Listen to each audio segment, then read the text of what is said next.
सबको जय मसीह। एक बार फिर से आप सबका स्वागत है। तो आइए हम गीत गाएंगे और आप सब खड़े हो सकते हैं।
परमेश्वर आपकी स्तुति होने पाए पिता परमेश्वर। धन्यवाद करते हैं पिता परमेश्वर, धन्यवाद करते हैं, धन्यवाद पिता परमेश्वर, धन्यवाद करते हैं पिता परमेश्वर उन वचनों के लिए पिता परमेश्वर जो नितिन ब्रदर के द्वारा आने वाले हैं पिता परमेश्वर। पिता धन्यवाद करते हैं पिता परमेश्वर, हमारी हर एक प्रार्थना सुनने वाले पिता उन्हें लीड कीजिएगा पिता परमेश्वर। और धन्यवाद करते हैं पिता परमेश्वर गीतों के लिए पिता परमेश्वर। एक बार फिर से हमारी छोटी सी प्रार्थना प्रभु यीशु के नाम से मांगते हैं, आमीन।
So good evening. सर प्रार्थना करते हैं ना वचन में जाने से पहले। पिता परमेश्वर धन्यवाद तो परमेश्वर इस दिन के लिए समय के लिए धन्यवाद तो परमेश्वर जो समय दिया परमेश्वर आप क्या तुम्हें तो परमेश्वर वचनों को परमेश्वर आप वचनों की तरफ बातें करना परमेश्वर हम मानते धन्यवाद तो परमेश्वर यहाँ पे उपस्थित हर एक व्यक्ति के लिए परमेश्वर हेल्प करो परमेश्वर जो आपके वचन सुनने आए परमेश्वर हेल्प करो कि वो आपको सुन पाए परमेश्वर हम मानते मुझे भी आप क्या करना थे परमेश्वर हेल्प करो परमेश्वर सही शब्द देना परमेश्वर हम मानते धन्यवाद देते इस बात में यीशु मसीह के नाम से मानते हैं आमीन।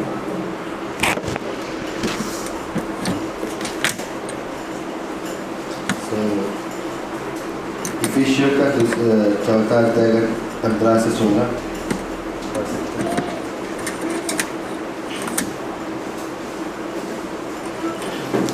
तो मैं एक विषय में जो सोच रहा था वो है कि ना इंग्लिश में एक वर्ड है उन्नति है ना दूसरे में बहुत सारे वर्ड है इंग्लिश में वर्ड है एडिफिकेशन हिंदी में वर्ड उन्नति है कहीं पर बनाने के बारे में कहीं पर प्रोत्साहित करना है ना। तो पढ़ सकते हैं इफिसियों का 4 का 15-16 वचन उसमें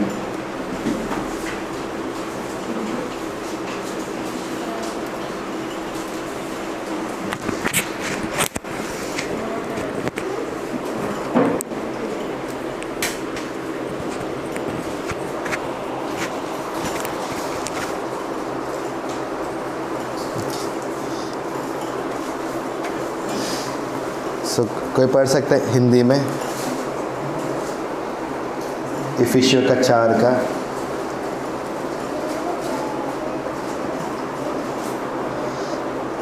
हाँ पढ़िए। वरन प्रेम में सच्चाई से चलते हुए सब बातों में उसमें जो सिर है अर्थात मसीह में बढ़ते जाए जिससे सारी देह हर एक जोड़ की सहायता से एक साथ मिलकर और एक साथ बढ़कर उस प्रभाव के अनुसार जो हर एक अंग के ठीक ठीक कार्य करने के द्वारा उसमें होता है अपने आप को बढ़ाती है कि वह प्रेम में उन्नति करते जाए। है ना तो यहाँ पर पहला कलीसिया के बारे में बताया है ना मसीह हमारा सिर है और दूसरा कि हम उसकी देह है ना। सो अद्भुत इसमें कुछ चीज़ बता रहे हैं ना कि पहले तो है कि प्रेम में सच्चाई को कहना ताकि हम बढ़ते जाएं और इसमें जो है 16वां वचन में से मैं एक ना करूँगा कि जिससे सारी देह हर एक जोड़ की सहायता से एक साथ मिलकर और एक साथ घटकर उस प्रभाव के अनुसार जो हर एक अंग के ठीक ठीक कार्य करने के द्वारा उस में होता है कि हम को बढ़ाना अच्छा अपने आप को बढ़ाती है कि हम वह प्रेम में उन्नति करते जाएं है ना। सो ये चीज़ बहुत ज़रूरी है ना बहुत अद्भुत ना कि हम एक देह हैं जैसे पूरा बॉडी है हमारे ना पूरा शरीर में कैसा काम होता है ना हमें पता है कि ना हम लहू कैसा होता है पूरा बॉडी कनेक्टेड एक दूसरे से और उस क्या होता है लहू के द्वारा क्या हो रहा है हर एक चीज़ फैल रहा है ना फैलते जा रहा है ना। हमारा कोई भी अंग हमारा जो शरीर का है ऐसा नहीं कह सकते कि वो अगर वो उसको निकाल के हम साइड में रखें तो वो बढ़ पाएगा मतलब उसमें जीवन है नहीं लेकिन क्या हमारे यहाँ शरीर के अंदर क्या है जीवन है और क्या हो रहा है हम जब जुड़े हैं ना तो क्या होता है हमारे सारे शरीर का ना भाग क्या है ये होता है बढ़ते जाता है ना। वैसे परमेश्वर ने हमें कलीसिया के बारे में भी इस तरीके से कहता है कि कलीसिया क्या है कलीसिया एक देह है और उस देह में क्या मसीह सिर है और हम उसके अंग हैं और वैसे हमें क्या कहते परमेश्वर ने सही तरीके से उसमें बोलते हैं कि नीड टुगेदर ना मतलब उसमें बोलते हैं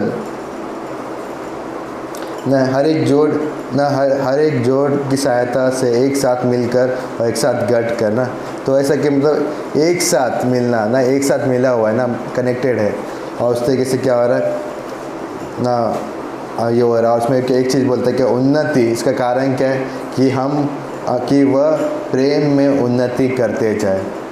सो वो चीज़ है कि हमारे शरीर का जो हम इस कलीसिया हो रहा है ना, हम मिलते हैं, संगति करते हैं, हर एक का मकसद क्या है ना। सो अद्भुत है कि कलीसिया का 2 मकसद है ना, जानते हैं कि पहले तो प्रचार करना, दूसरा प्रोत्साहित करना, इसमें इंग्लिश में उन्नति के लिए भी कहता है ना। 2 चीज़, प्रोत्साहित, उन्नति है ना, इवेंजलिज्म एंड एडिफिकेशन है ना। जब हम प्रचार करते हैं, हम क्या कहते हैं, हम जाते हैं संसार में, हम लोगों को मिलते हैं, हम क्या कर रहे हैं, प्रचार कर रहे हैं, उनको सुसमाचार सुनाए यीशु मसीह का, है ना।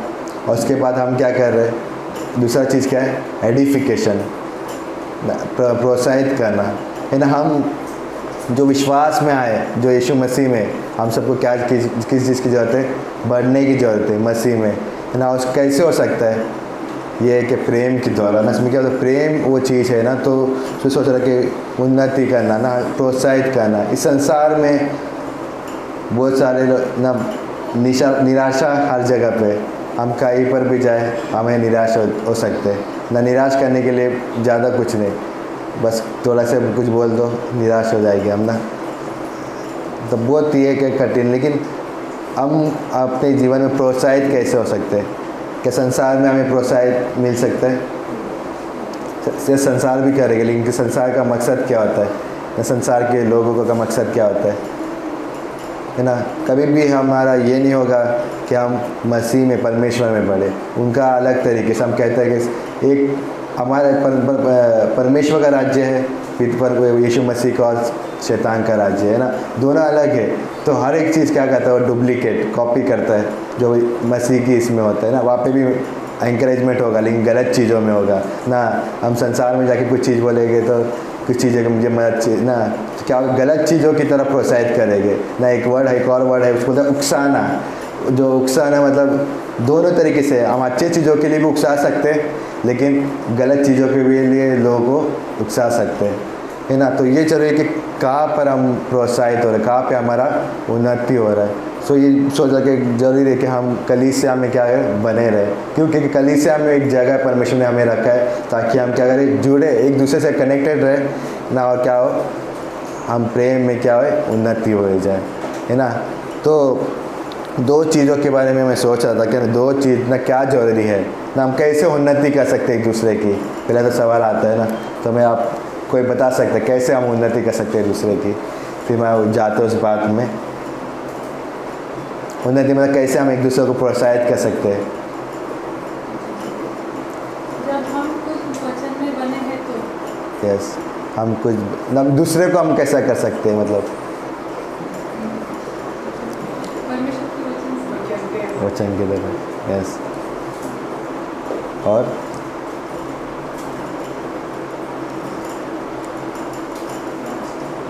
आपके पास कोई विश्वासी आएगा, वो बहुत सारी चीज़ों से अलग अलग परिस्थिति है, और आपके पास आपके मौका है, तो आप कैसे करेगी।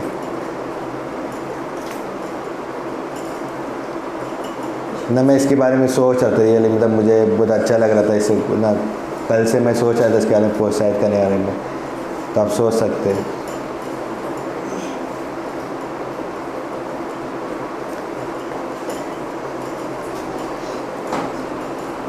ना सोचिए, और रैप्चर में और बातें करेंगे ना। मतलब वैसे इसलिए बोला कि हम सोचे, तो हमारा सोचना कई बार बंद रहता है ना। लेकिन इसे वचन के द्वारा अद्भुत है। पहले तो वो एक यस वचन के द्वारा, लेकिन वचन क्योंकि में भी हमें 2 चीज़ की बहुत ज़रूरत है। वो है, पहला तो हम बात करें वचन को ग्रहण करना, यस, और दूसरा प्रेम ना, प्रेम के बारे में जो हमने पढ़ा कि सच्चाई को प्रेम में कहो, है ना। एक सच्चाई है ना, हमको पता है संसार में ना, हम जब क्या करते, हम कभी हम क्या कहते हैं, जब हम देखते किसी को, अगर ना एग्जांपल ले रहे हैं, तो किसी के बारे में हमने बातें कर रहे थे, ऐसा सोचना नहीं ना। हम विश्वासी हैं, हम संसार से आए, हमारे अंदर पापी स्वभाव है, हम हर समय पे सही हमारा चाल चलन हो, ऐसा हो ही नहीं सकता। हम गिरते हैं ना, पाप पे हो सकता है हमारे, कई बार हम ना बहुत सारी चीज़ें होगी हमारे जीवन में ना, दुख तकलीफ़ आएगी ना, हम देखते हैं, तो हम लेकिन क्या करते हैं, हमें आइडेंटिफाई करना है एक दूसरे को ना। तो लेकिन प्रेम नहीं है, सिर्फ सच्चाई है, तो क्या हो सकता है? उस व्यक्ति को मे बी वो हम ऐसे इस तरीके से हम सच्चाई बता सकते हैं कि उस व्यक्ति को हम तोड़ सकते हैं ना, हमारे शब्दों के द्वारा ना, बोले शब्दों के द्वारा हम किसी तोड़ भी सकते हैं और किसी को बना भी सकते हैं। अब प्रेम नहीं होगा तो क्या होगा? सच्चाई है सच्चाई, लेकिन क्या हो सकता है? वह व्यक्ति टूट जाएगा। लेकिन सिर्फ प्रेम है और सच्चाई नहीं है तो क्या होगा?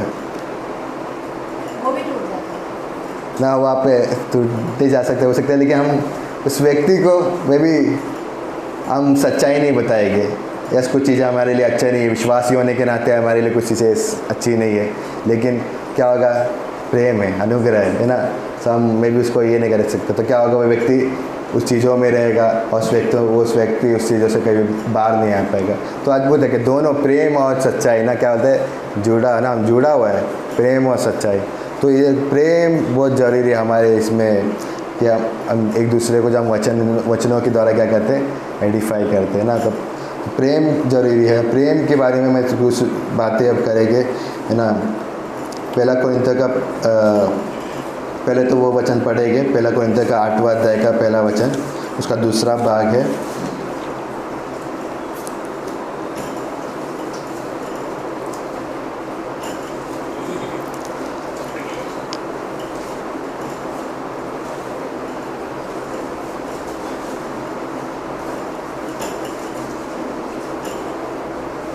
ना उसमें एक चीज़ वो कहता है, मैं दूसरा भाग पढ़ेगा, उसमें बोलता है कि ज्ञान घमंड उत्पन्न करता है परंतु प्रेम से उन्नति होती है ना। हमें संसार का हर एक चीज़ों का क्या हो सकता है? ज्ञान हो सकता है, लेकिन वो ज्ञान कई बार हमको गलत चीज़ों की ओर वहाँ पर क्या है? घमंड, कि हम ना घमंड आ सकता है कि यस देखिए ना, ये कोरिन्थियों की कलीसिया बहुत अद्भुत कलीसिया है ना। हमने अभी क्लास किए थे तो उस क्लास में हमने पढ़ रहे थे, तो अच्छा था कि कोरिन्थियों की कलीसिया में बहुत सारे प्रॉब्लम्स थे ना, मतलब वहाँ पे विभाजन थे, वे करते हम इसके पीछे चलते, हम इसको बात सुनते, हम उसको सुनते ना। वहाँ पे झगड़े हो रहे, लोग एक दूसरे को कोर्ट में लेके जा रहे, वहाँ पे ज्ञान की बात हो रही है ना, ज्ञान की बातें बताओ ना, बहुत सारी चीज़ें हो रही जो कलीसिया में नहीं होना चाहिए ना। मतलब और उसमें कहता है देहिक कलीसिया ना, शारीरिक कलीसिया जो विश्वास है, लेकिन संसार के अनुसार ना, इस संसार की व्यवस्था के अनुसार जी रहे, है ना। हम भी कई बार ऐसा आ सकते हैं, लेकिन इस कलीसिया में अद्भुत है ना कि इस कलीसिया में एक और चीज़ दिखता है। पहला कोरिन्थियों के पहला अध्याय का 4 से लेके 7 में ना, 4 से लेके 7 में, कि वो ज्ञान में उनकी कमी है, ज्ञान के मामले में वो धनी थे, है ना। और वचन 5 में बोलता है ज्ञान के मामले में धनी थे। चौथे वचन में बोलता है उन पर अनुग्रह हुआ। 7वां वचन कहता है कि उनमें कोई वरदानों की कमी नहीं थी, हर एक चीज़ था, लेकिन क्या चीज़ था? प्रॉब्लम था विभाजन ना, वहाँ पे घमंड ना, वो ज्ञान था, ज्ञान के बारे में भी आता है यहाँ पर, ज्ञान बहुत था उनके पास। तो कोरिन्थियों का कलीसिया ऐसा था, कोरिन्थियों का जो शहर था वो ऐसा था कि वहाँ पर लोग ना, जैसा अभी सिटी, मुंबई सिटी कैसे कहते हैं हम, बहुत सारे लोग अलग अलग जगह से आते यहाँ पर, क्या करते? काम करने के लिए, फेमस होने के लिए ना, बहुत सारी चीज़ों के लिए यहाँ पर आते। और ये क्या एकदम लोगों के लिए फेमस है ना, लोग जब यहाँ से हम बाहर जाके कहते हैं ना किधर और मुंबई से आए, तो एक स्पेशल वैल्यू मिलता है ना, मुंबई में रहते हैं ना, तो ये हो जाता है ना, मुंबई का वो ये करते हैं। वैसे कोरिन्थियों का कलीसिया, कोरिन्थियों का जगह ऐसा है, कोरिन्थियों का वहाँ पे गए तो वहाँ पे रियली वहाँ पे बहुत सारी चीज़ें थी, वहाँ पे ज्ञानी लोग थे, वहाँ पे धनी लोग थे ना, हर चीज़ थे। लेकिन एक चीज़ था कि कलीसिया में भी वो चीज़ें आ रही थी। और पौलुस क्या कहता है? ज्ञान तो है तुम्हारे पास, लेकिन ज्ञान से क्या होता है? घमंड उत्पन्न होता है। लेकिन जो उन्नति करता है वो है प्रेम ना। ज्ञान कभी किसी की उन्नति, ज्ञान जरूरी है हमारे जीवन में, ऐसा नहीं कि ज्ञान नहीं है। जो ज्ञान नहीं होगा तो क्या होगा? उसे हम क्या कहते हैं? संसार में क्या कहेंगे? हम नहीं कहेंगे, लेकिन संसार में लोग बोलेंगे तुझे कुछ भी नहीं पता ना। कई बार लोग बताए मुझे कैसे तो कुछ भी नहीं पता ना। ज्ञान जरूरी है, हमें संसार का ज्ञान होना चाहिए, हर एक चीज़ का ज्ञान होना चाहिए। ऐसा नहीं कि ज्ञान है, लेकिन ज्ञान कई बार उस चीज़ की हो सकता है, किधर की ओर लीड कर सकते हैं? घमंड की ओर, है ना। लेकिन क्या होता है? प्रेम करना, प्रेम क्या करता है? एडिफाई करता है, उन्नति करता है। तो प्रेम हमें समझना ना कि पहला यूहन्ना का 4था अध्याय में ना जब पढ़ेंगे तो उसमें बोलता है कि प्रेम के बारे में, परमेश्वर प्रेम है और जो कोई परमेश्वर से जन्मा है वो प्रेम करता है है ना। तो प्रेम करना एक विश्वासी के लिए क्या है, एक बर्थ मार्क है, विश्वासी का एक बर्थ मार्क है। पास्टर काल का मुझे अद्भुत, फर्स्ट टाइम जो सुना था मुझे बहुत टच कर गया था उनका ना, उन्होंने कहा था जैसे हम सब के पास एक बर्थ मार्क होता है ना, मतलब एक मार्क होगा, चिन्ह होगा जो हमेशा बचपन से रहता है ना। जब हम कोई कुछ फॉर्म भरते तो फॉर्म में ऑप्शन आता है तुम्हारा बर्थ मार्क क्या है ना, बर्थ मार्क पूछते हैं। तो हर एक के पास अलग अलग होता है। क्या बोल सकते हैं मेरे पास यहाँ पर एक ना दाग है ना, या फिर कुछ भी है, बता अलग अलग निशानी होता है। उस निशानी के द्वारा क्या उस व्यक्ति की पहचान है ना, क्योंकि वो बचपन से और वो चीज़ को कभी वो जाएगा नहीं, वो निशानी जो बचपन से वो कभी जाएगा नहीं, तो वो जन्म से वो निशानी है ना। तो विश्वासी के लिए सबसे बड़ा निशानी क्या है, प्रेम करना है ना। जो परमेश्वर से जन्मा वो क्या करता है, प्रेम करता है ना। किससे प्रेम करता है, परमेश्वर से प्रेम करता है, और दूसरा अपने भाइयों से प्रेम करता है। और प्रेम ना करे तो बाइबल में कहता है कि पहला यूहन्ना का 4 में कहता है, कोई कहे कि मैं परमेश्वर से प्रेम करता हूँ और अपने भाई से नफरत करे, बैर रखे, तो वो झूठा है। जो बोलता है कि वो अपने भाई को जो जिसे वो देख सकता है उसे प्रेम नहीं कर रहा है, तो परमेश्वर जिसे नहीं देख पा रहा है उसे कैसे प्रेम करेगा, है ना। हम जो जिसे दिख रहे हैं उसको हम प्रेम नहीं कर पा रहे, तो हम परमेश्वर को तो देखे नहीं है। तो वो चीज़ अद्भुत है क्या ना, प्रेम हमारे क्या है, प्रमाण है कि हम परमेश्वर से जन्मे हुए, है ना। तो साइंस में एक अद्भुत ये आता है, मतलब एक्सपेरिमेंट होता है, मैं मुझे हमेशा अच्छा लगता है एग्जांपल देना, कि वो एसिड और बेस ना, दो केमिकल होते हैं, है ना। दिखने में तो पानी की तरह होता है, कलर सेम होता है ना, लेकिन डिफरेंस कैसे समझ आ जाता है ना। उस लिटमस पेपर ना, एक पेपर होता है, उस पेपर लाल कलर का और ब्लू कलर का होता है ना। जब लोग एसिड में अगर वो जब ब्लू कलर का पेपर डालते हैं तो जब एसिड होगा तो वो लाल हो जाता है, तो मालूम पड़ता है कि ये एसिड है ना। एसिड तो डेंजरस होता है ना, खतरनाक होता है, लेकिन बेस जो होता है, जो दूसरा एक और वर्ड है, वो वर्ड याद नहीं आ रहा है, लेकिन वो कैसा एकदम पानी की तरह रहता है, उसमें कुछ प्रॉब्लम, उसमें हाथ डाल सकते हैं हम, कुछ भी कर सकते हैं। वो कैसा होता है, एकदम साधारण होता है पानी की तरह। उसमें अगर वो ब्लू कलर का डाले तो ब्लू ही रहेगा, वो लाल कलर नहीं बदलेगा उसका।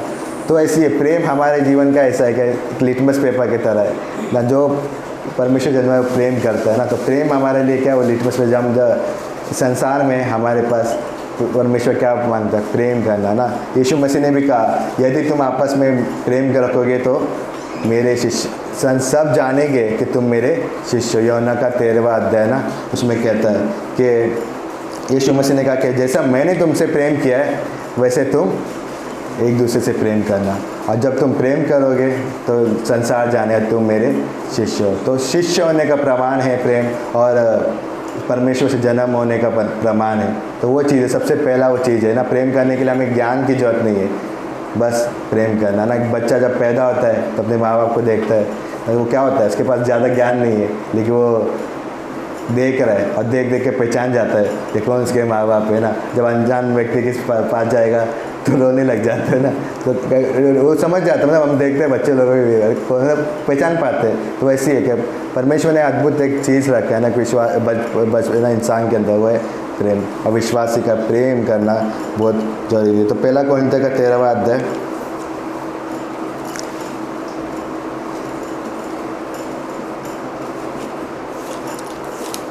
प्रेम के बारे में अद्भुत चीज़ लिखा है ना।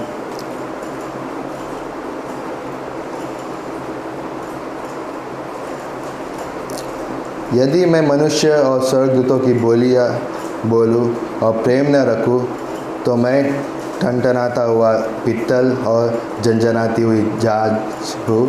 और यदि मैं भविष्यवाणियाँ कर सकूँ और सब वेदों को और सब प्रकार के ज्ञान को समझूँ, और मुझे ये यहाँ तक पूरा विश्वास हो कि मैं पहाड़ों को हटा दूँ, परंतु प्रेम न रखूँ तो मैं कुछ भी नहीं। यदि मैं अपनी संपूर्ण संपत्ति कंगालों को खिला दूँ या अपनी देह जलाने के लिए दे दूँ और प्रेम न रखूँ तो मुझे कुछ भी लाभ नहीं है ना। अद्भुत है ना कि प्रेम के बारे में क्या कि सब चीज़ हो सकता है। मैं ज्ञान हो सकता है, मैं बहुत सारे ना बात कर सकता हूँ, हर चीज़ और क्या ना बहुत सारी चीज़ भविष्यवाणी कर सकता हूँ, उसमें बोलता है वेदों को समझ सकता हूँ, है ना। मैं ना विश्वास है कि पहाड़ों को मैं हटा सकता हूँ, लेकिन अगर प्रेम ना रखूँ तो हर एक चीज़ व्यर्थ है। तो प्रेम इस चीज़ का जरूरी है ना, क्योंकि प्रेम क्या करता है, प्रेम धीरजवंत है और कृपालु है। और ना प्रेम धीरजवंत है और कृपालु है। प्रेम दहा नहीं रखता, दहा नहीं करता, प्रेम अपनी बड़ाई नहीं करता और फूलता नहीं, है ना। क्या क्या फूलता है, घमंड फूलता है, लेकिन प्रेम फूलता नहीं ना। वह अनरीति नहीं चलता, वह अपनी भलाई नहीं चाहता, झुंझलाता नहीं, बुरा नहीं मानता, कुकर्म से आनंदित नहीं होता, परंतु सत्य से आनंदित होता है। वह सब बातें सह लेता है, वह सब बातों की प्रतीति करता है, सब बातों की आशा रखता है, सब बातों में धीरज धरता है। प्रेम कभी टलता नहीं ना। ये चीज़ें 4 से लेकर 8 में ना किताब कि प्रेम के गुण के बारे में बताया गया, प्रेम कैसा है। ये नहीं कह रहा कि जो प्रेम करता है वो व्यक्ति ऐसा है, लेकिन प्रेम कैसा है बताता है ना। तो बाइबल में कहता है कि परमेश्वर प्रेम है ना। यहाँ पर अगर हमारा नाम रखे, अगर हमारा नाम डाले तो फिर हम सब डिस्क्वालीफाई हो जाएगी कहीं ना कहीं, है ना, क्योंकि हर गुण हमारे अंदर नहीं है ना। प्रेम धीरजवंत, अगर हम अपना नाम डालें वहाँ पर तो क्या मेरे अंदर धीरज है, हम कह सकते ना। बहुत सारी चीज़ें, लेकिन क्या होता है, प्रेम क्या करता है, धीरजवंत। और ये प्रेम किसका प्रेम है, परमेश्वर का प्रेम है। जो शब्द इस्तेमाल किया अगापे प्रेम ना, इसका अगापे इसका मतलब क्या है, बिना परमेश्वर का प्रेम जो बिना शर्त वाला है।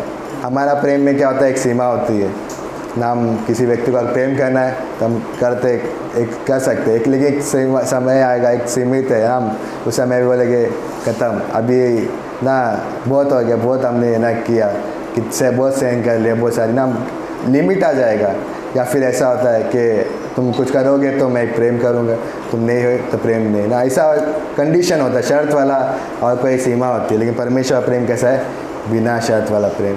तो ये प्रेम बोलता है कि हमें ज़रूरत है परमेश्वर का प्रेम। और ये प्रेम कहाँ से आता है, रोमियो का 5:5 कहता है कि पवित्र आत्मा के द्वारा वो प्रेम हमारे हृदय में उंडेला गया है। हम अपने से होकर परमेश्वर के प्रेम से प्रेम नहीं कर सकते, लेकिन किससे कर सकते,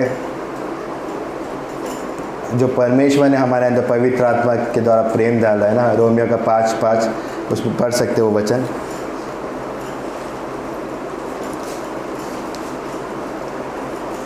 आप लोग खोल सकते हैं और पढ़ सकते हैं कोई।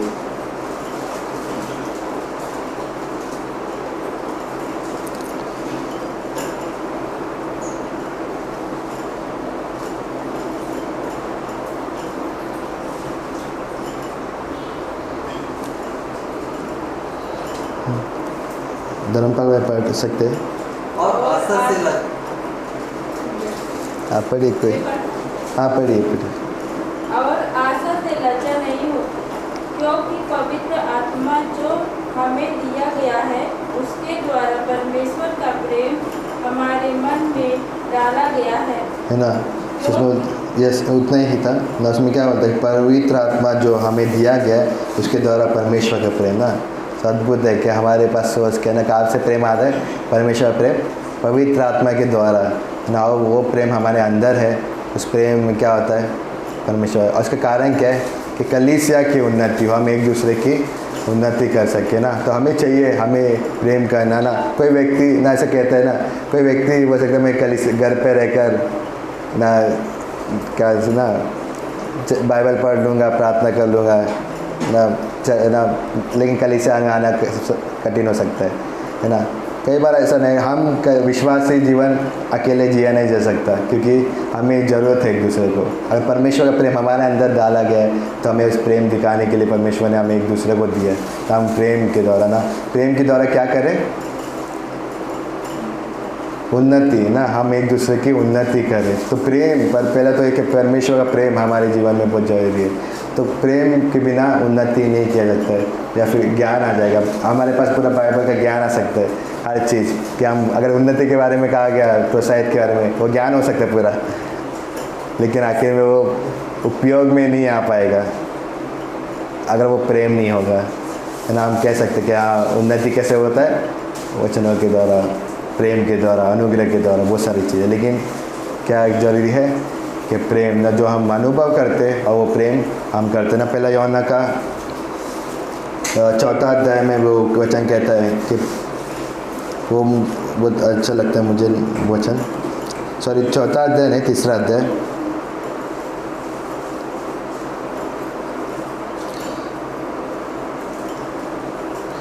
ना इसमें बोलता है वचन 18वां वचन,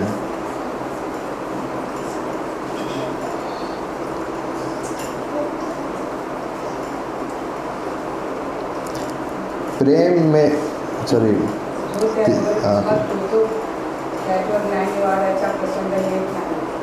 नहीं वो आप दूसरा वाला पढ़ रहे आंटी। ये बालकों, हम वचन और जीव ही से नहीं पर हम काम और सत्य के द्वारा भी प्रेम करें। तो प्रेम कैसा करना है? सिर्फ वचन और जीव से ही नहीं पर काम और सत्य के द्वारा प्रेम करें ना। वो प्रेम क्या बोल रहा है? परमेश्वर कार्य में ना, यीशु मसीह, परमेश्वर ने हमसे कैसे प्रेम किया? अपना इकलौता पुत्र देकर, है ना। यीशु मसीह ने हमसे कैसे, परमेश्वर पिता और दूसरा यीशु मसीह ने हमें अपनी जान उस क्रूस पर हमारे लिए देकर ना, हम कैसे कह सकते परमेश्वर हमसे प्रेम करता है? उधर क्रूस की ओर देखो, यीशु मसीह ने अपने आप को मेरे लिए दे दिया, है ना। पौलुस इसको बहुत अच्छा तरीके से कहता है, पौलुस को बहुत अच्छा लगे, बोलता है कि मैं क्रूस पे चढ़ाया गया हूँ, कि मैं जीवित नहीं रहा लेकिन मसीह मुझ में जीवित है, जिसने ना, उसमें कहता है जिसने मुझसे प्रेम किया और अपने आप को मेरे लिए दे दिया। पौलुस 2-3 जगह पे कहता है कि उसने मुझसे प्रेम किया और अपने आप को मेरे लिए दे दिया ना। यीशु मसीह कलीसिया के लिए अपने आप को दे दिया, उस तरीके से उसने क्या किया? प्रेम दिखाया। तो प्रेम के द्वारा हम क्या कर सकते हैं? उन्नति कर सकते हैं ना। मतलब हम किसी को उन्नति करना है तो क्या करना? प्रेम करना। तो हम क्या होते हैं? हम किसी एक व्यक्ति, दूसरा व्यक्ति, हर एक व्यक्ति क्या हो सकता है? एक दूसरे का उन्नति हो सकते हैं ना। और दूसरा जो चीज़ है वो है जो है अनुग्रह। तो इफिसियों का 4:29 पढ़ सकते हैं।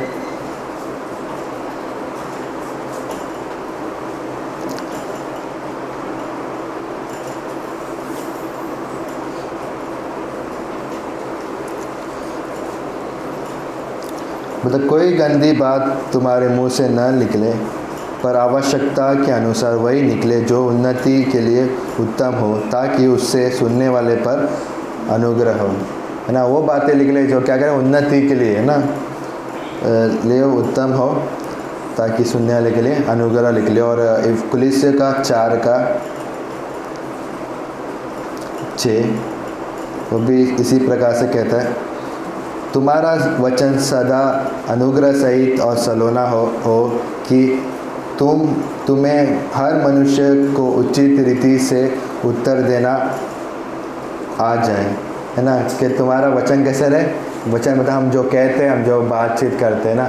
सो ये भी इस चीज़ों में भी हम देखते हैं कि जब हम यीशु मसीह पे विश्वास करते हैं, जब हमारा उद्धार होता है, तो इस चीज़ पे सबसे ज़्यादा परमेश्वर हमारा कंट्रोल लेता है ना।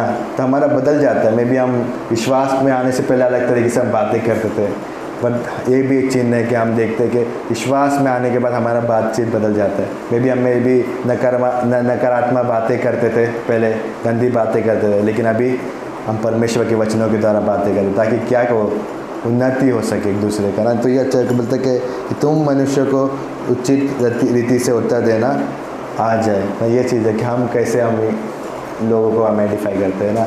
हमें परमेश्वर ने एक दूसरे को सीख दिया है ना। ये एक्चुअली ना याकूब का 3 में अद्भुत तरीके से लिखा है जीव के बारे में। बोलता है कि नीति वचन में भी कहता है कि जीव में ना मृत्यु और जीवन और मृत्यु का सामर्थ्य है। और इसमें भी कहता है याकूब की किताब में कि जीव एक उस तिनके की तरह, मतलब जो ना जिससे चिंगारी लगता है ना, वो आग को जला सकता है। जो ना लिटिल थोड़ा सा लाइट क्या करता है, पूरा आग को जला देता है ना। वैसे ही है ये हमारा जीव, बहुत क्या बोलते हैं ना, ये जिसे हम कंट्रोल नहीं कर सकते है ना। बहुत कंट्रोल है। कई बार हम बहुत कुछ बोल देते, अब बाद में बोलते अरे मैं क्या बोल दिया ना, बहुत अनकंट्रोलेबल है। लेकिन याकूब का किताब में पढ़ता है, उसको बोलता है उसको नियंत्रण में लेके आना। तो वो चीज़ ना नियंत्रण में लेकर ना अपने जीव को, और हमें क्या करना है कि उन्नति का कारण बनाना है ना, कैसे अनुग्रह की बातें करना। तो इसके बारे में सोचा कि रियली मतलब बहुत प्रेम क्या है, हमारा अंदरूनी है कि हमारे अंदर परमेश्वर ने काम किया है, अभी उस प्रेम को हम क्या कहते हैं प्रकट करते हैं।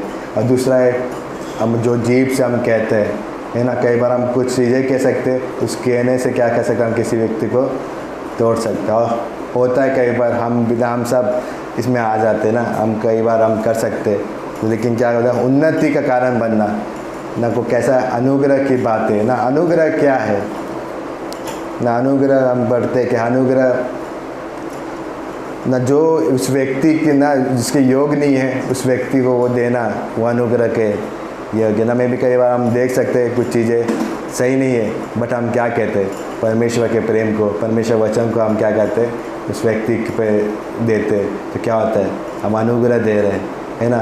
जब हम वो नहीं करेंगे तो हम उसमें दोष लगाए तो क्या होगा, जैसे हमने पढ़ा कि प्रेम को सत्य को प्रेम में कहो, है ना, बिना प्रेम के सत्य कठिन हो सकता है ना।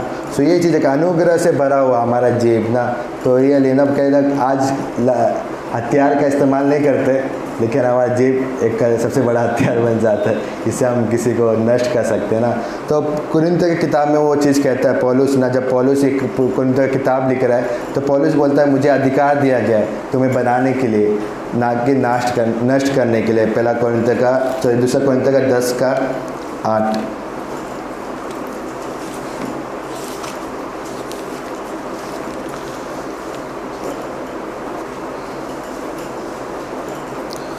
उसमें अगर दूसरा भाग में बोलता है, उसमें बोलता है कि पर ना मुझे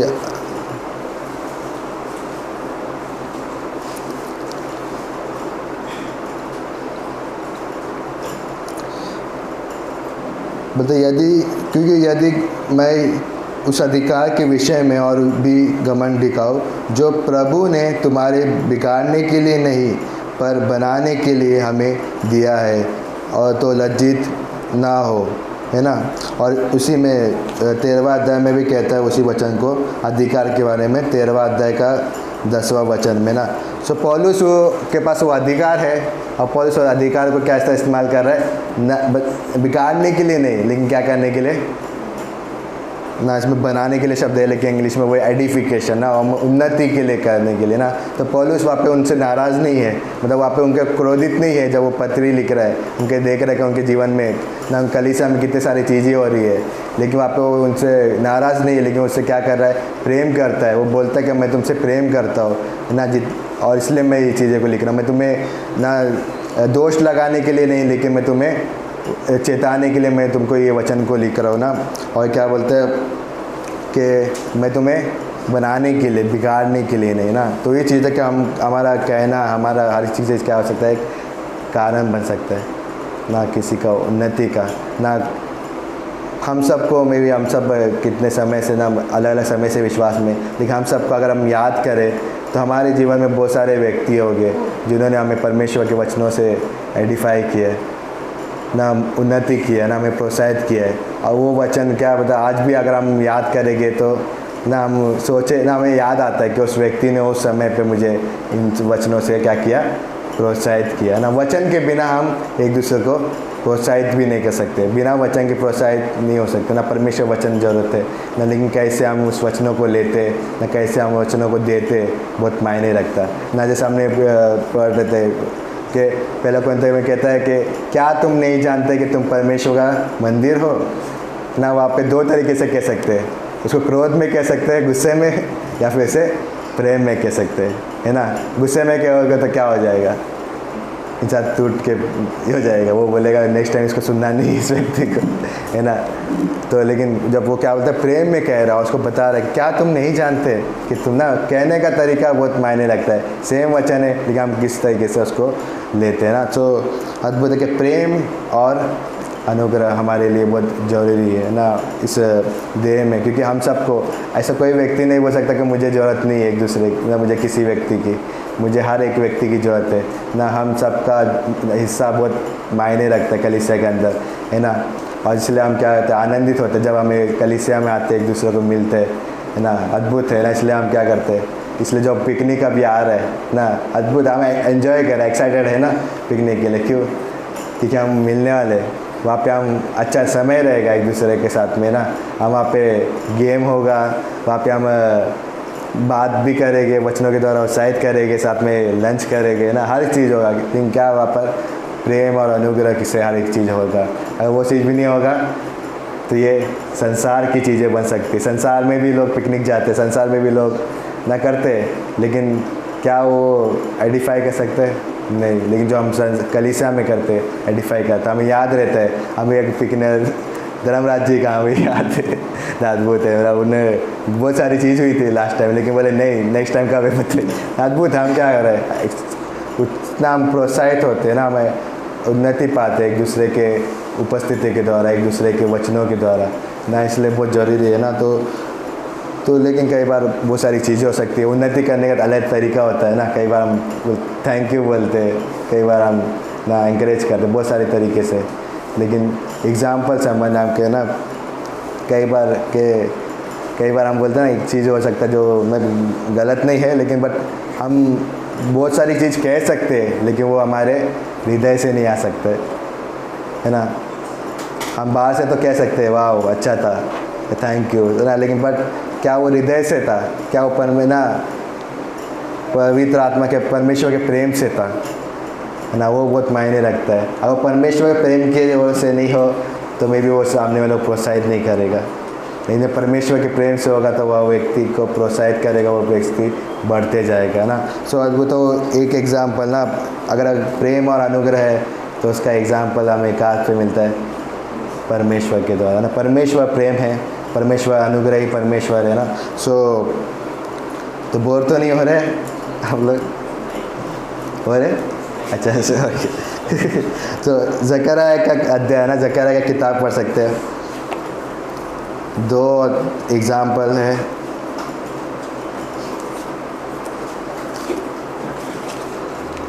जकरिया का किताब में 2 व्यक्ति है, एक है यहोशू महायाजक और दूसरा है जरुब्बाबेल।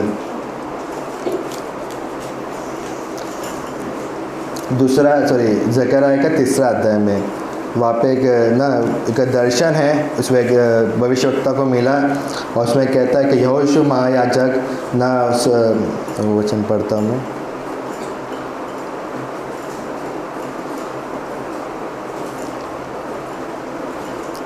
फिर उसने यहोशू महायाजक को यहोवा के दूत के सामने खड़ा हुआ मुझे दिखाया और शैतान उसकी दाहिनी ओर उसका विरोध करने के लिए खड़ा था।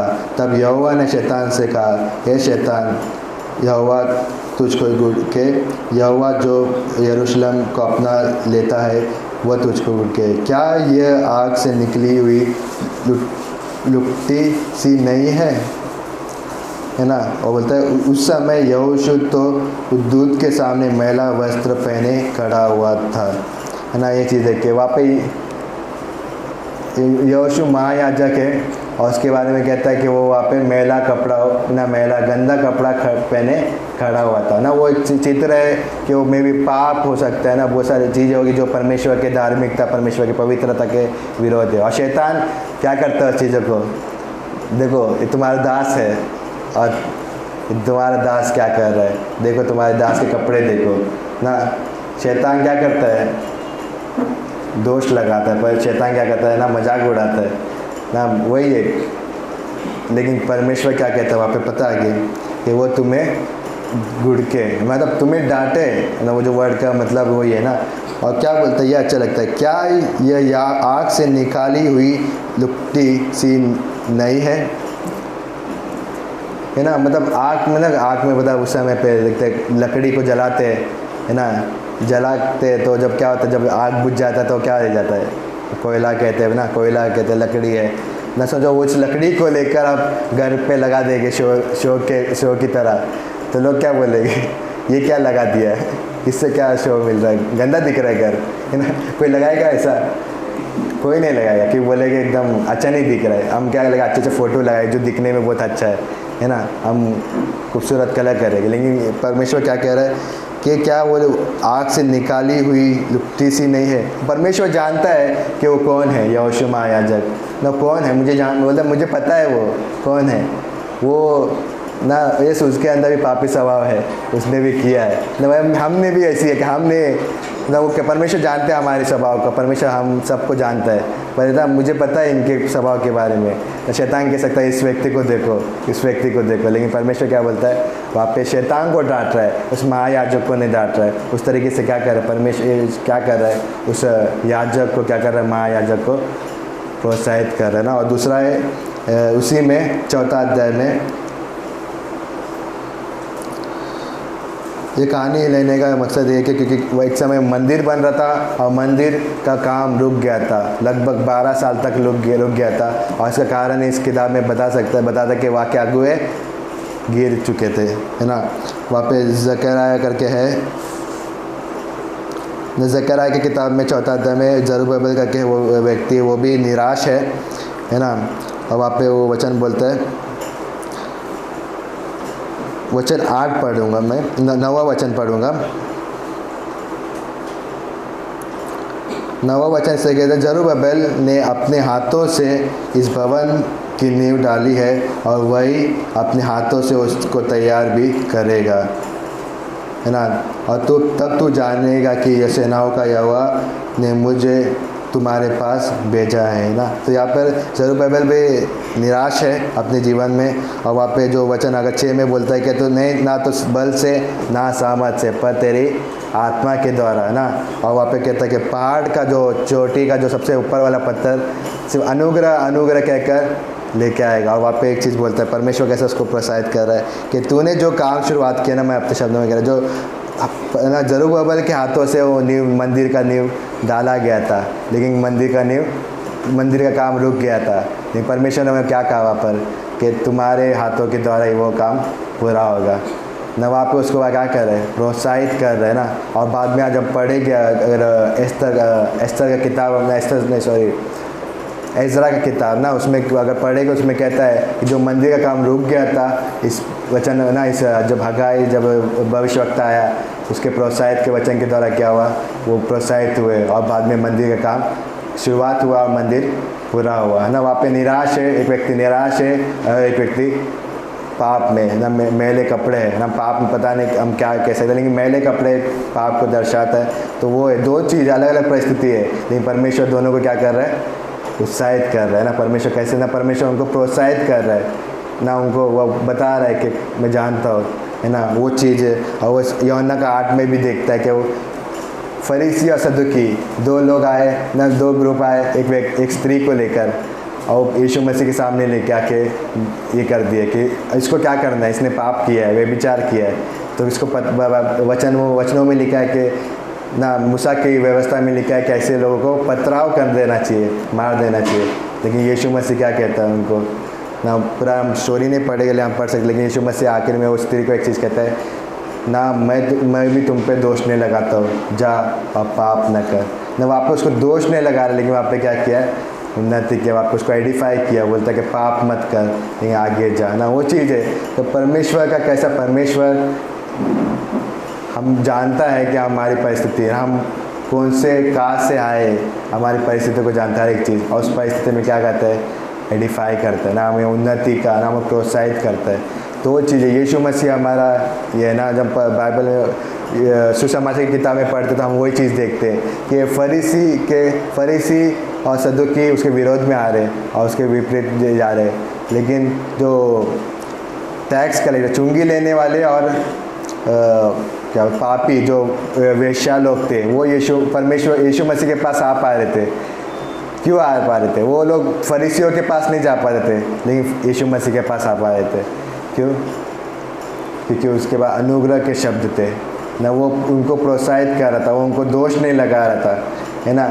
अगर जो व्यक्ति दोष लगाता तो क्या होता है, उसके पास कोई नहीं जाएगा, ये बोलता है हमेशा इससे दूर रहो, है ना। लेकिन बोलता क्या नहीं, प्रोत्साहित करना। तो कलीसिया को भी यीशु मसीह ने वो चीज़ कहा, है ना।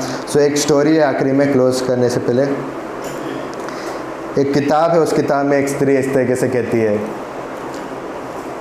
ना एक कहानी है जो राइटर है फिलिपियन से, वो जो राइटर इस तरीके से कहानी बताता है। जब वो एक स्त्री आई जो भीख मांगते उसके घर के पास आई, तो उससे बातें कर रहा था और उसके बारे में जान रहा था कि कौन है करके। तो पता चला कि वो एक वेश्या थी, है ना, और वो गरीबी स्थिति में आ गई और उसका कंडीशन ऐसा था कि वो कि मतलब उसके कि अपने 2 साल की जो बेटी थी उसको भी उसने वेश्यावृत्ति में डाल दी थी। और वो अभी इसी कंडीशन में कि वो भीख मांगने के कंडीशन में आ गई है ना, उसको कुछ चीज़ नहीं है अभी। तो ये जो फिलिपियन से जो लेखक है वो बोलता है कि उस व्यक्ति ने क्या कहा, बोलता है कि तुम कलीसिया में क्यों नहीं जाती, कलीसिया में क्यों नहीं जाते। तो स्त्री ने क्या कहा, कलीसिया क्या मैं दोष कम है कि मैं वापस जाऊँ, क्या और ग्लानी में हो क्या हो ना। मतलब उस स्त्री का कलीसिया के बारे में एक ऐसा सोच आता, मतलब कलीसिया में क्या है, उन्नति है ना, उन्नति करना का प्रेम अनुग्रह। लेकिन कई बार कलीसिया ऐसा हो सकता है कि वो लोग बोलते कलीसिया में नहीं आना, है ना। वो स्त्री ऐसा था, वो व्यक्ति फिलिपियंस जो लेखक है वो कह रहा है कई बार अनुग्रह कलीसिया में, संसार में नहीं मिलेगा लेकिन कलीसिया में ही मिलेगा। लेकिन कई बार कलीसिया में भी वो चीज़ें नहीं हो सकती है। इसलिए क्या होता है, कई लोग कलीसिया में नहीं आना चाहते, लेकिन क्या बोलते हैं कलीसिया में क्या हो रहा है, हमें उन्नति है ना, प्रेम है। और ये चीज़ हम देख रहे हैं ना, हमारे कलीसिया में हम एंजॉय करते हैं हर एक चीज़। क्यों? क्योंकि हम वो जो परमेश्वर वचन में जो प्रेम है, जो उन्नति है, हर एक चीज़ हम देखते हैं, सिर्फ पर सुनते नहीं लेकिन हम प्रैक्टिकली देख पाते हैं ना। तो वो हमारे जीवन में बहुत जरूरी देखे हम किस तरीके से हम एक दूसरे को उन्नति कर रहे हैं ना, प्रेम और अनुग्रह के द्वारा।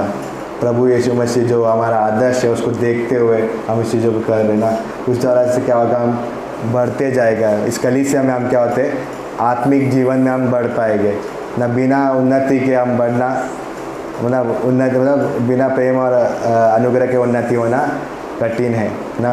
सो आमीन। सो प्रार्थना करते हैं।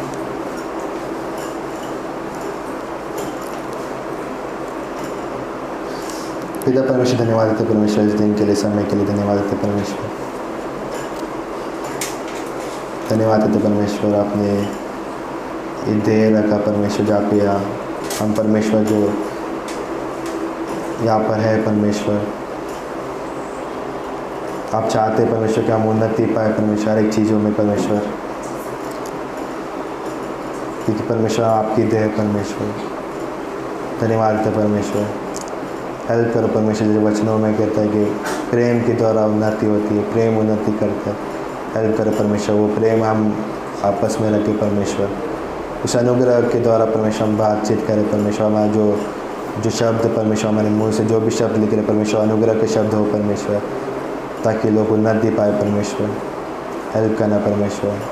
धन्यवाद देते परमेश्वर, इस कलीसिया के हर एक व्यक्ति को आपके हाथों में देते परमेश्वर। हेल्प करना परमेश्वर, बढ़ने के लिए परमेश्वर, आत्मिक जीवन में परमेश्वर, आपके साथ परमेश्वर। हेल्प करना परमेश्वर। संसार में परमेश्वर निराशा है परमेश्वर होती है परमेश्वर, लेकिन कलीसिया में परमेश्वर आपने आपका वचन रखा है परमेश्वर, जहाँ पे वचनों के द्वारा उन्नति होती है। आपने हमें एक अद्भुत संगति दिया है परमेश्वर, इसके लिए धन्यवाद देते परमेश्वर। हेल्प करो संगति में बने रहने में, हेल्प करना परमेश्वर, उसमें बढ़ने में हेल्प करना परमेश्वर, एक व्यक्ति को परमेश्वर यहाँ मांगते हैं। धन्यवाद देते परमेश्वर, धन्यवाद देते परमेश्वर, आप अद्भुत परमेश्वर। धन्यवाद देते परमेश्वर आपके प्रेम के लिए परमेश्वर, आपके अनुग्रह के लिए परमेश्वर। वो सिर्फ शब्दों में नहीं लेकिन कार्य में था, हम देख पाते कि आपने किस तरीके से परमेश्वर आपने प्रेम किया, आपने किस तरीके से अनुग्रह दिया हर एक व्यक्ति को परमेश्वर।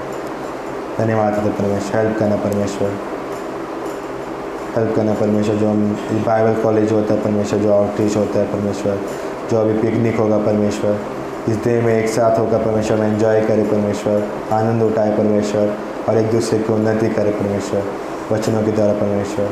यह मांगते परमेश्वर, हेल्प करना परमेश्वर। धन्यवाद देते परमेश्वर, धन्यवाद देते परमेश्वर। आप क्या तो मेरे परमेश्वर आगे के समय इस प्रार्थना ये प्रभु यीशु मसीह के नाम से मांगते हैं, आमीन।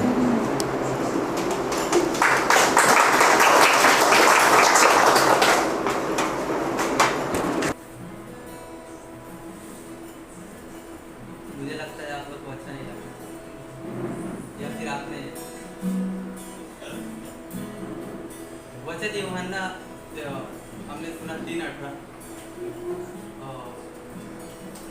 हे बालकों,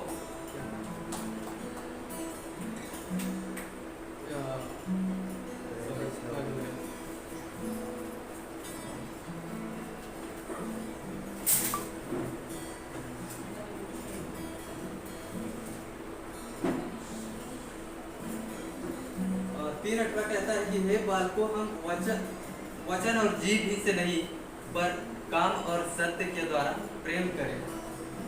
कितने अद्भुत वचन हैं। हम वो हर एक काम कर सकते हैं। यदि हम काम ही करते रहें पर उसमें परमेश्वर का प्रेम ना हो तो हम उन चीज़ों में हमारा चीज़ व्यर्थ जाएगा। वो सारी चीज़ कोई काम के नहीं। इसलिए हमारे अंदर परमेश्वर का प्रेम जरूरी है। तो आइए हम ये लास्ट गीत है और गीत गाएंगे।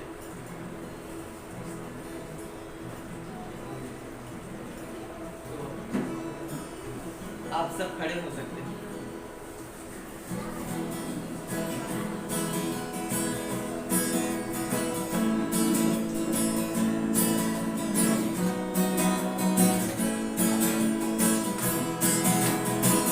ना तो बल से ना शक्ति से पर तेरी आत्मा के द्वारा। ना तो बल से ना शक्ति से पर तेरी आत्मा के द्वारा। ये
एंजॉय किया आपने संदेश को?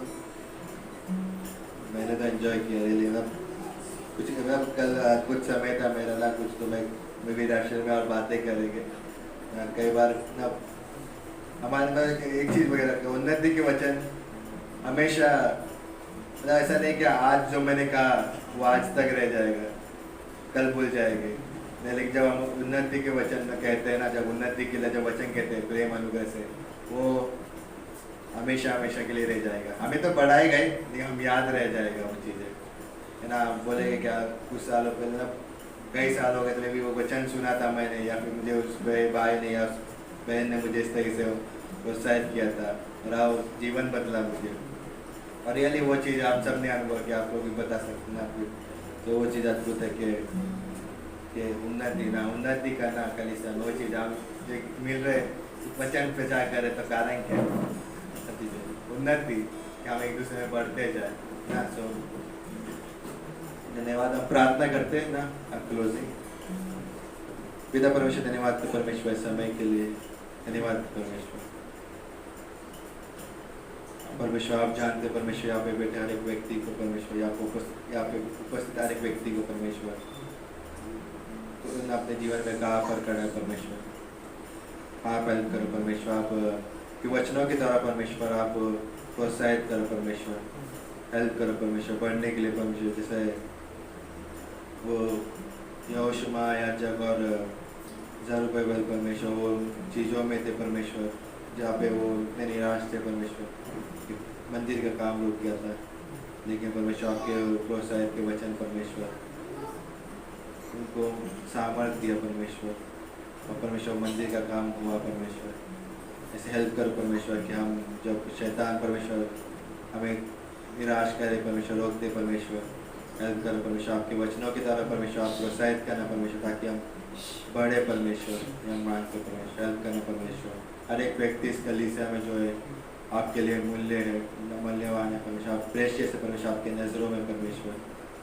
धन्यवाद तो परमेश्वर, हेल्प करना परमेश्वर कि हम एक दूसरे को प्रोत्साहित करें परमेश्वर वचनों के द्वारा परमेश्वर, ताकि हम हर एक व्यक्ति बढ़ते जाए और मैच्योर होते जाए परमेश्वर। धन्यवाद परमेश्वर, धन्यवाद परमेश्वर, धन्यवाद परमेश्वर। इस हफ्ते को आपके हाथों में, सप्ताह को आपके हाथ देते हुए परमेश्वर, जो बाइबल कॉलेज होगा परमेश्वर, जो आउटरीच और बाइबल स्टडी होगा परमेश्वर, जो पिकनिक होगा परमेश्वर, हर एक चीज़ को आपके हाथों में दे परमेश्वर, आपकी उपस्थिति हो परमेश्वर, यह मांगते परमेश्वर, हेल्प करना परमेश्वर। हर एक के कामों में आप मदद करो परमेश्वर, हेल्प करना परमेश्वर। आप जहाँ पर भी रहे परमेश्वर आपके वचनों के द्वारा परमेश्वर आपको हेल्प करना परमेश्वर, कि वो ऐसे जीने के लिए हेल्प करना परमेश्वर व्यक्ति को परमेश्वर, आप सुरक्षित रखना परमेश्वर इस समय परमेश्वर, इस बीमारी से परमेश्वर। धन्यवाद परमेश्वर। और पास्टर जी के लिए भी हम प्रार्थना करते परमेश्वर, उन्हें भी आप छुओ परमेश्वर, आप उन्हें कम्प्लीटली परमेश्वर आप हील करो परमेश्वर, यह मांगते परमेश्वर, हेल्प करना परमेश्वर। और जो भी बीमार है परमेश्वर, हर एक को आपके हाथों में थे परमेश्वर, शारदा आंटी को आपके हाथों में थे परमेश्वर, हेल्प करना परमेश्वर, आप छूना परमेश्वर, आप चंगाई देना परमेश्वर, यह मांगते धन्यवाद करते परमेश्वर। इस प्रार्थना यीशु मसीह के नाम से मांगते, आमीन।